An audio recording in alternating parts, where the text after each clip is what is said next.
Bir kişi, bir əsl kişidən söhbət gedir. Ailənin rəhbəridir. Ailənin başçısıdır. Yəni bir ailə onun rəhbərliyi altındadır. Ailənin qərarlarıdır, bilməm nəyidir, bu tərz şeylər. Yəni harda nöqsan var, harda artıq var, onları nizamlayan şəxsdir. Çünki ailə bunun rəhbərliyi altındadır.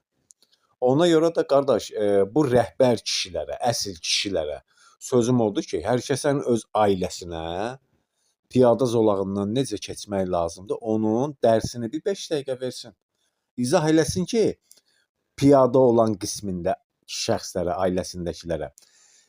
O piyada zolağına daxil olmamışdan qabaq avtomobilin gəlib gəlmədiyindən əmin olmalısan. Təhlükəsizlik olmalıdır, ondan sonra daxil olmalısan. Əlində telefon olmalı deyil, olduqca cəld keçməlisən.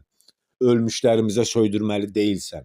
Bunların hamısını bir kişi kimi ailəmizə izah eləməliyik.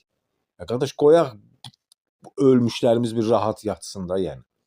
Dayanırsan piyada keçidində, yol verirsən, baxırsan ki, oynaya keçir. Qardaş, bu sənin haqqın deyil, bu sənin hüququndur. Əlbəttə ki, o piyada zolağı sizin üçündür. Amma sən 90-la gələn avtomobilin dayanmasına səbəb olursansa, bu insanlıq deyil, bu ləyaqətsizlikdir, qardaş. Yəni sən o təhlükəsizlikdən əmin olmalısan ki, bu piyada zolağı mənimdir. Mən bura daxil olub keçməliyəm. Bəli, avtomobil yoxdur, mən keçə bilərəm.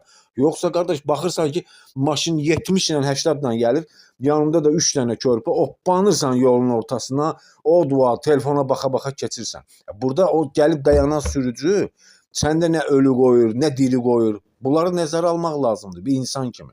Burada da böyük iş düşür kişilərə, evin rəhbərinə. Evdən çölə çıxan kim var? Ana var. Bu uşaqlarla yola çıxırsan, o piyada keçidindən qaydasında keçirsiniz. Bəli, necə keçirsiniz? Belə, yoldan maşın gəlmədiyindən, avtomobil gəlmədiyindən əmin olun, elə keçin. Bəs salam, burada nə var ki, qardaş? Bu qədər asan bir işdir, amma biz bunu yəni çoxunluq olaraq anlamaqda, nə bilim, əxlaqımıza tanıdmaqda çətinlik çəkirik.